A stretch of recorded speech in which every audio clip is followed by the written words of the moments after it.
Hello, everyone. Welcome back to Chamber Chat, where we seek to bring you the latest information that you can use during this COVID-19 pandemic and beyond.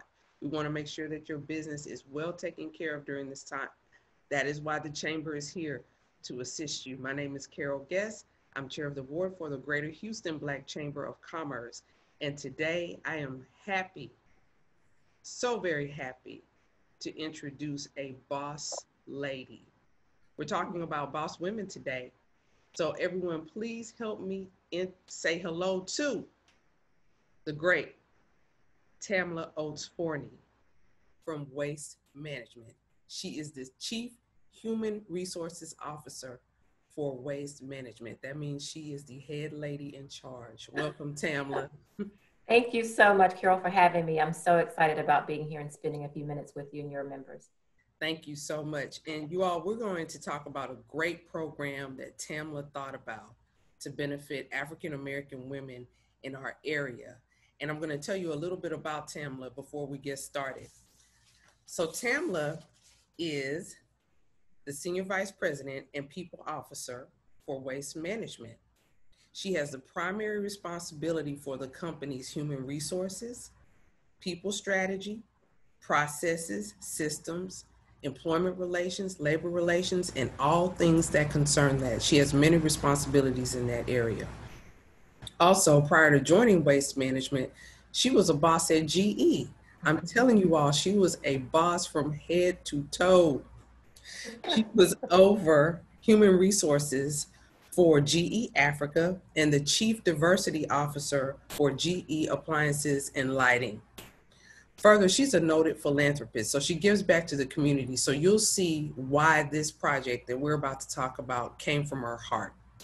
She's all about serving the community and helping us wherever she can.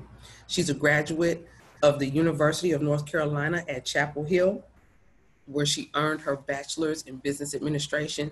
And she's also a member of an organization that's very close to my heart, but you'll have to speak to me personally about that one. So everyone, welcome Tamla Oates-Forney. And thank you again for being with us today, Tamla. Thank you again. Thank you again. So what we're talking about today is an initiative called Share the Mic and the Money Now. And this is something that Tamla thought about. So Tamla, let's talk about how this idea was born. Tell us a little bit about it. Absolutely. So I can't take credit for the initial initiative because it started by 4 amazing women back in June in response to the social, injustice and uprising. And these 4 women was Boss St. John, Lovey Jones, Glennon Dole, and Stacey Bennett. And what they talked about is the importance of allyship. And it was built on the premise that when the world listens to women, it listens to white women, and that white women have an obligation to use their platforms and spheres of influence to bring voice to the voiceless, and in this case, Black women. So on June 10th, they started this initiative called Share the Mic Now, where the white women gave the Black women access to their social media accounts to give them a broader audience to share, share everything that was going on in their world. And after they'd done that, it garnered over 300 million views. They had 46 women participating, 23 Black and 23 white, from entertainers to politicians to actresses to entrepreneurs. And so the world was watching. And as a result of that, they charged other women to keep sharing the mic and to use their spheres of influence to do the same. And so I thought about that in the context of corporate America and my role and my sphere of influence. I said, wouldn't it be awesome if we brought that into corporate America and have women, Black women and white women executives to share the mic as well? But to me, that wasn't enough. Not only did I thought it was beneficial and crucial for us to share in our respective, fields of endeavor, share our influence, but also share the money. When I think about what's going on as a result of COVID-19, a lot of small businesses have been negatively impacted, and Black women businesses have been disproportionately so. And so I said, who could I partner with to, make sure that we are doing what we can do as a corporation to reach out and help those who are often overlooked and underserved. And I reached out to the Black Chamber. Can you help us do this and help us find Black women-owned businesses that are in need of support and that need a seat at the table? And you said yes without hesitation, as you know. And thus it came to be. So sharing the mic and the money now, because there is an urgency of now. And we have been blessed to be in a seat of influence to create a seat at the table for women who have been overlooked and underserved. And it's been an amazing journey thus far. We're starting this with the Share the Mic moment, where there will be 30 of us, 15 Black women executives and 15 white women executives, going live on Tuesday to have courageous conversations regarding what is it like being a woman in corporate America, what are the similarities, and then what are the differences from a Black woman's perspective and from a white woman's perspective. Really, really having courageous conversations regarding that. And then on Wednesday and Thursday, we are going to have multiple Fortune 500 businesses sitting in on a business showcase where we are going to have these Black women-owned businesses showcased to corporations that they would have normally never had access to. And so I am so excited about this initiative, creating a seat at the table for people who normally do not get that opportunity. So that's kind of the background in terms of why we are doing this. Mm-hmm. And this is unprecedented.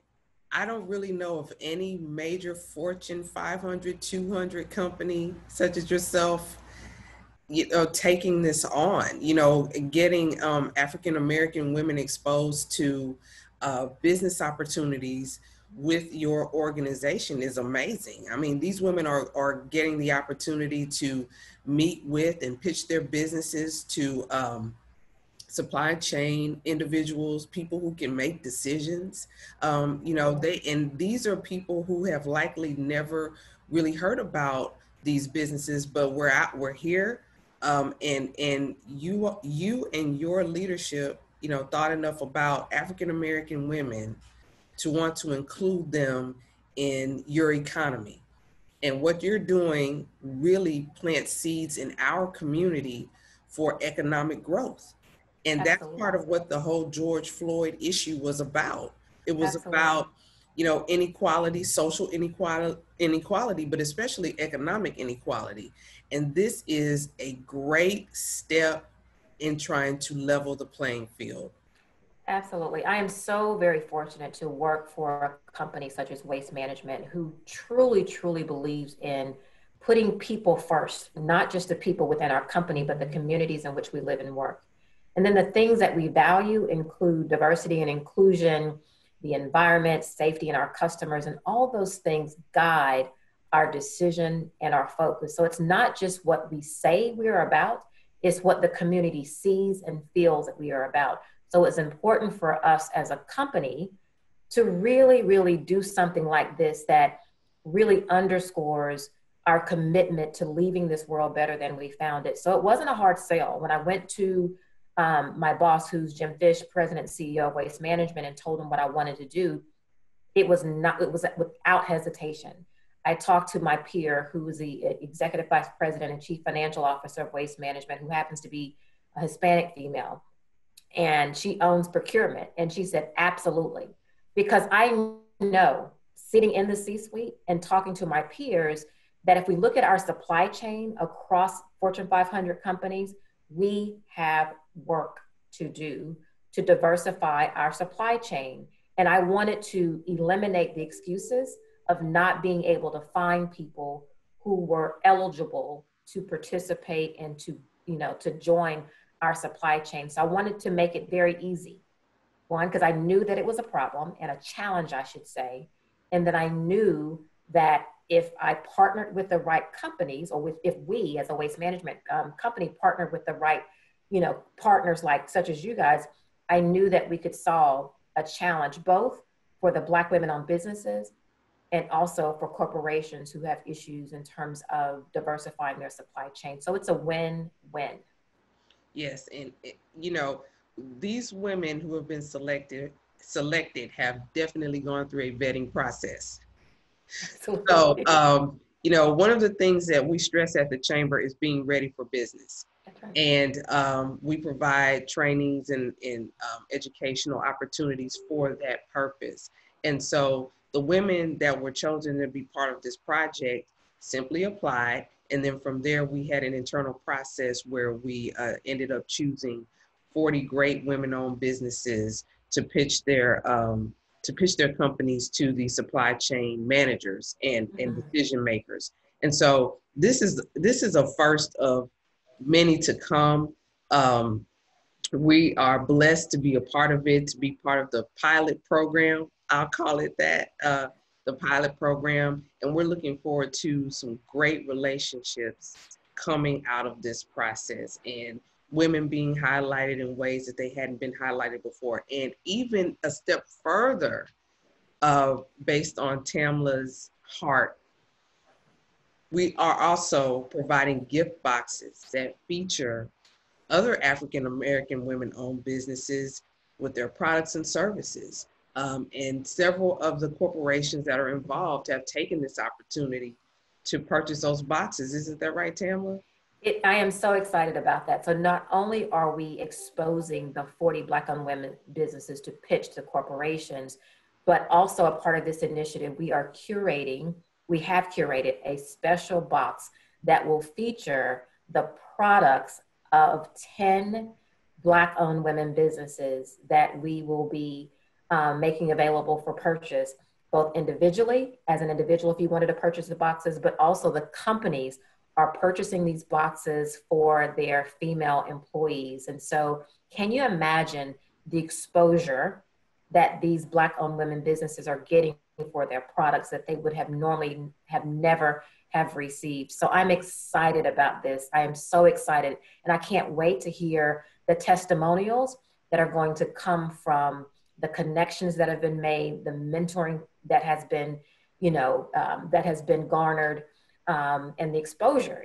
This event to me is about allyship, awareness, and access. And I can't tell you how excited I am to have other companies coming in to participate. We have companies such as obviously Waste Management, PwC, Deloitte, Baker Hughes, GE, Egon Zehnder.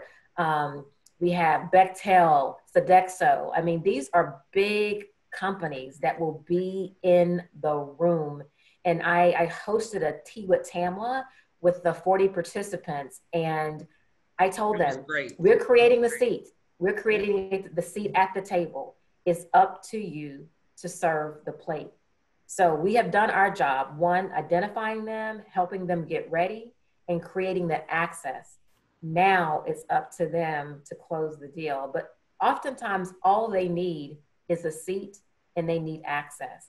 Right. And once we provide that, everything else will take care of itself. And so I'm so excited. I can't wait to hear the testimonials that will result as a result of our faithfulness, as a result of our commitment to them, and again, to leaving the world better than we found it. And I can't wait. I am so excited. I cannot wait.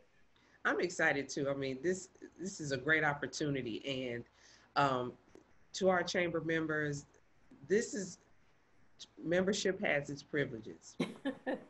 Waste Management is a partner of the chamber. They've been supportive of us for years now. And because of that partnership, because of the relationship we have created with them, we were able to partner with Waste Management to bring this opportunity to our members.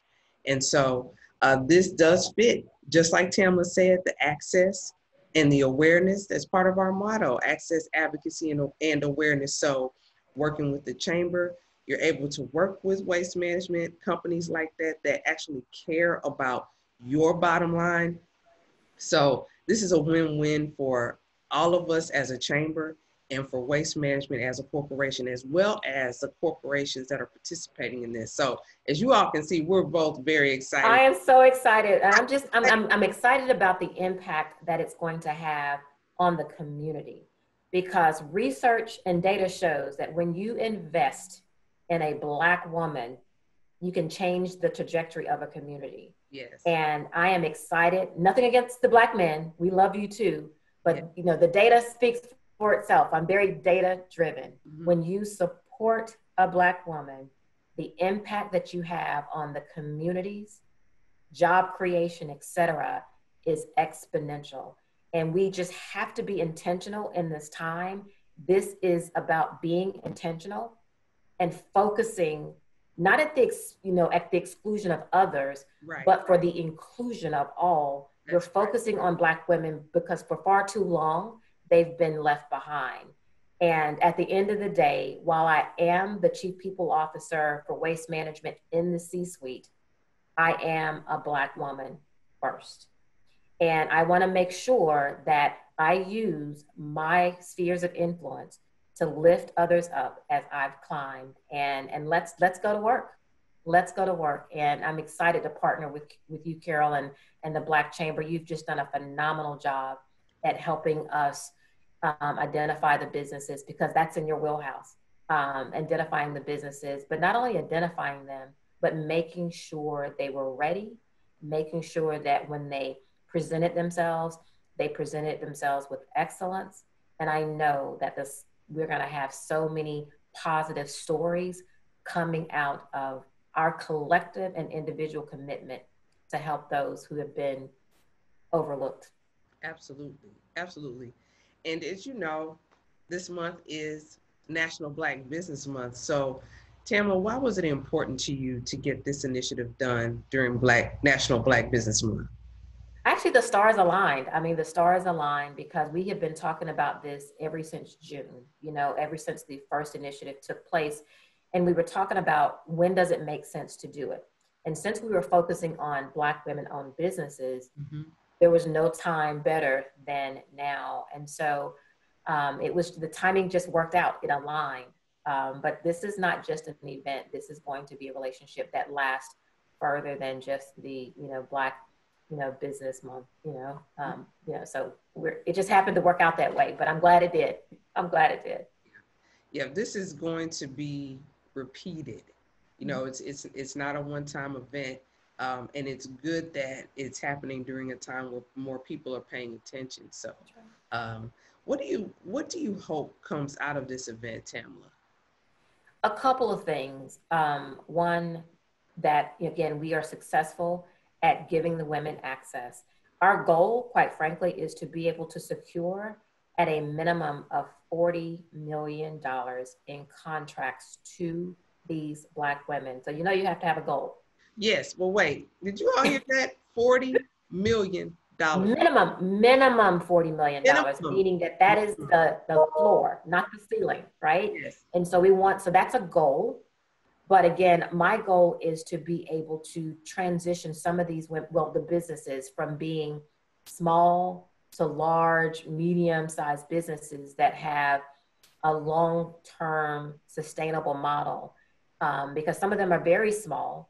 I want to be able to take very small and grow them to large and have this event be the catalyst that does that for them, right?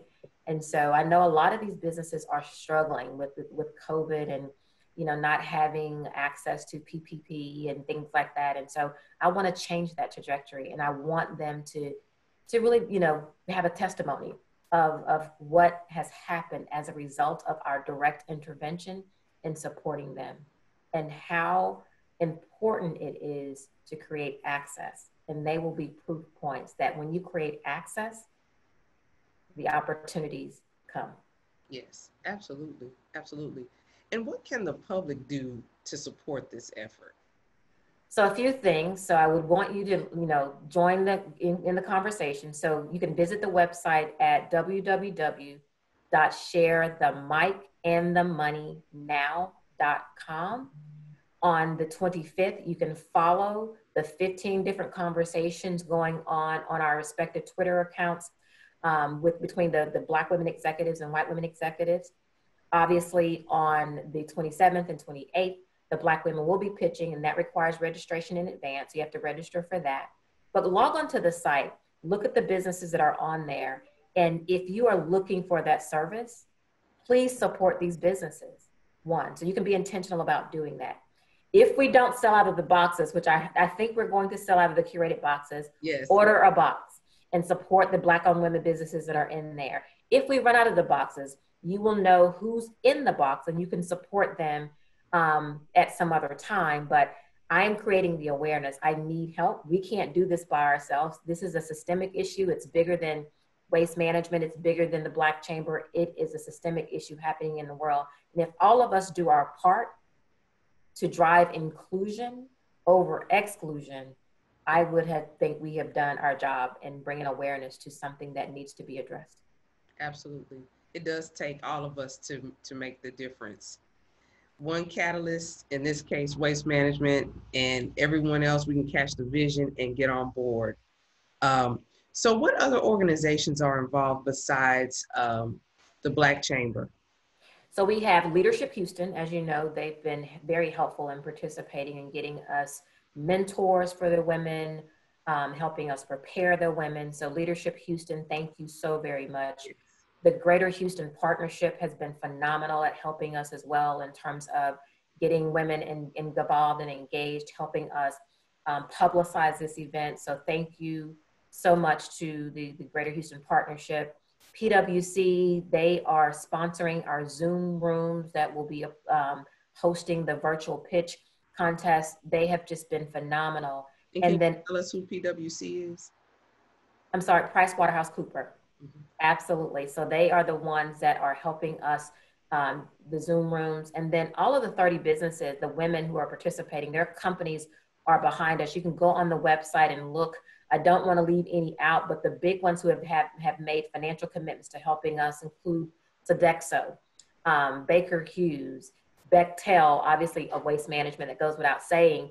All of them are here to help. GE is on board, my alma mater. They're coming to help participate.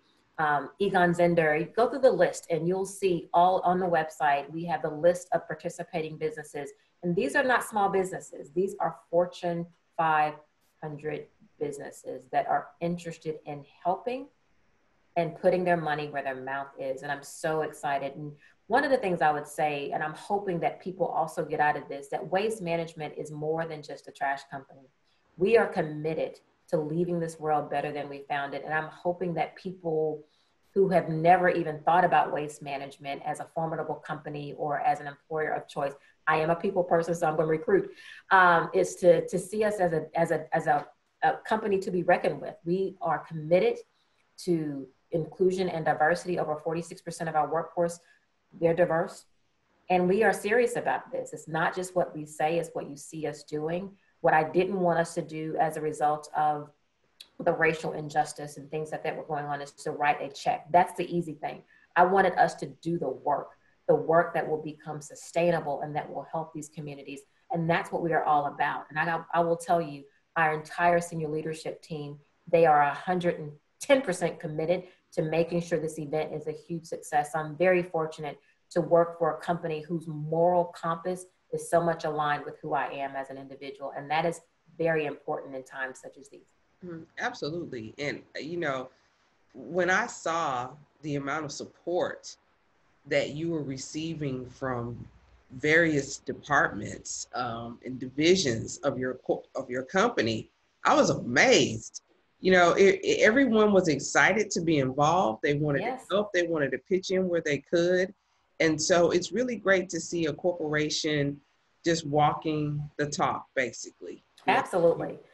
Absolutely. Our procurement department, and I want to give them a huge shout out. They took, 4 hours, Carol, I think, in walking all of the businesses through the procurement process and what corporations look for in terms of selecting businesses to be suppliers, kind of giving them an inside look into what really goes on in the inside of a corporation. They would have never had access to that.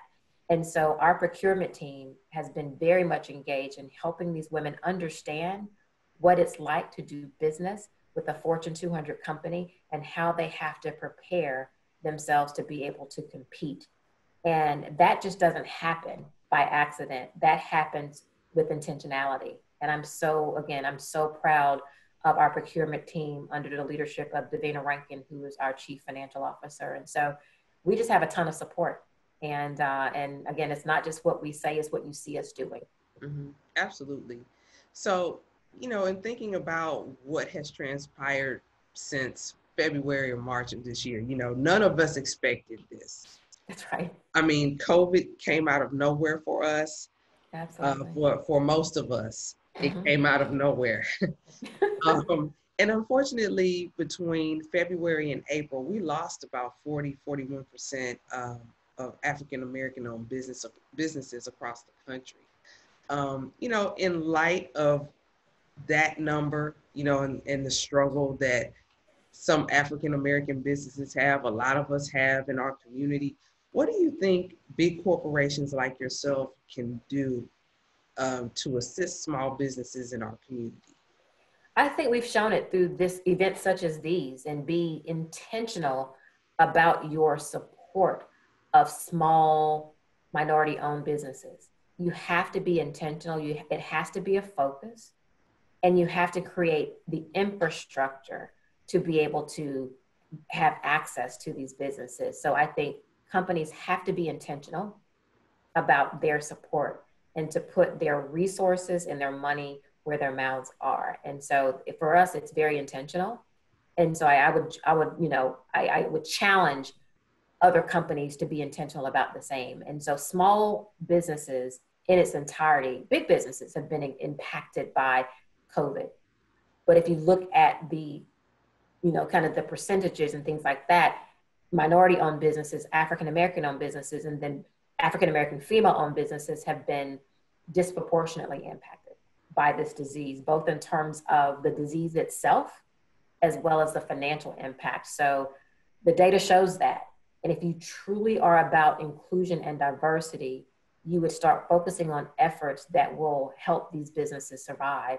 And I do think the event that we're working on, Share the Mic and the Money Now, is one of those that will help these businesses to survive.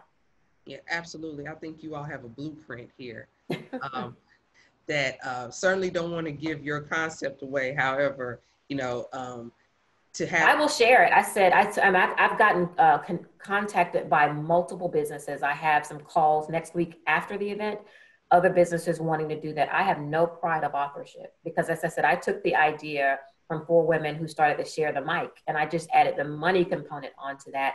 I am in this for the purpose, not the publicity. Mm-hmm. And so I am going to share the playbook. If any company wants to do Share the Mic and the Money Now, we have the playbook. You can have it. I want you to do it because, again, this is bigger than waste management. It's bigger than Tamla Oates-Forney. It's bigger than you, Carol. It's bigger than the Black Chamber. This is a global systemic issue that we all have to solve together. And if something that someone is doing is working, again, I have no pride of authorship. I'm in this for the purpose, not the publicity. And that's excellent. I mean, because that's what it's going to take, is sharing of ideas. Absolutely. And building upon them to solve this problem. So what are your future plans with regard to this program? Do you see it expanding across the country, or? I do. I think other companies are going to want to do it. I've already been contacted by several Fortune 200 companies asking me, how did it go? What did you guys do? And I'm going to share it with them. So that is success for me, taking something that we've done here and having other people do it and magnifying it. Keep sharing the mic and the money, and it coming to a city near you. I want that to be the case. But the other thing is, with these 40 businesses, I want to stay connected with them to make sure that they have the resources, the support, the infrastructure they need to survive. Because that's what we're talking about, survive and thrive. So not only to survive, but to survive and thrive. And so I think the mentoring relationship that will result that will come out of this will be helpful. When I was with them last night, having the tea with Tamla, we committed to staying in contact with one another. I think we now have a cohort of women, 40 businesses that will be forever connected, that will be able to share best practices, lessons learned. And so I'm looking to see what manifests out of the connections and the relationship. Last night, we were even talking about, businesses doing, collectives, collaborations with each other. And I think those things are all going to manifest itself out of this. I also know that the 30 executive women that are participating in this have forged lasting networks and relationships, and that we're going to be a formative group to be reckoned with in the Houston area. I think we're going to be able to have even broader impact than this. And we have now created this sisterhood, if you will, of executives in Houston. There are 30 of us, and then the 40 women have this cohort of sisterhood amongst them. And I'm just really, really looking forward to seeing what comes out of it. Mm-hmm. It's going to be great. You know, I sensed that the ladies were very inspired yesterday. Very excited to be a part of it. This is a special process and a special time. So we're very, very grateful that you reached out. These are the kinds of projects that we like to do with our partners. And so everyone, it was for you. It was for you. And so Absolutely. we're looking forward to doing this again in the future. So don't be discouraged at all. If you did make this class, there will be other opportunities to participate. So just stay tuned. Absolutely. And I'm sure this won't be the last we hear of Tamla Oates-Forney. Absolutely. You're stuck with me, Carol. You're stuck with me now. So I'm looking forward to the partnership. Oh, no, you're part of the Chamber family now, but I admit being out here and being a voice for economic justice, I'm sure this won't be the last that we hear of you, Tamla. Absolutely. To whom much is given, much is required. And I take my role very seriously in that. I love my job. I love my company. And I am very blessed to be able to do what I do and to really focus on leaving the world better than I found it. So I'm excited about the partnership and look forward to even more endeavors together. Absolutely. Absolutely. And so as we bring our time together to a close, would you let everyone know the important details about the event for next week? Absolutely. So visit the website at www.sharethemicandthemoney.com. You will see the list of everything you need to know, the agenda, the speakers, the 40 businesses, FAQs, etc. And that is the place to go. So on the 25th, from 9 a.m. to 9 p.m., we have 15 different conversations going on with 30 amazing women. They're partnering and having courageous conversations. That's going to be on the 25th. The 26th and 27th will be the private sessions where the 40 Black-owned women businesses will be showcasing their businesses to Fortune 500 companies.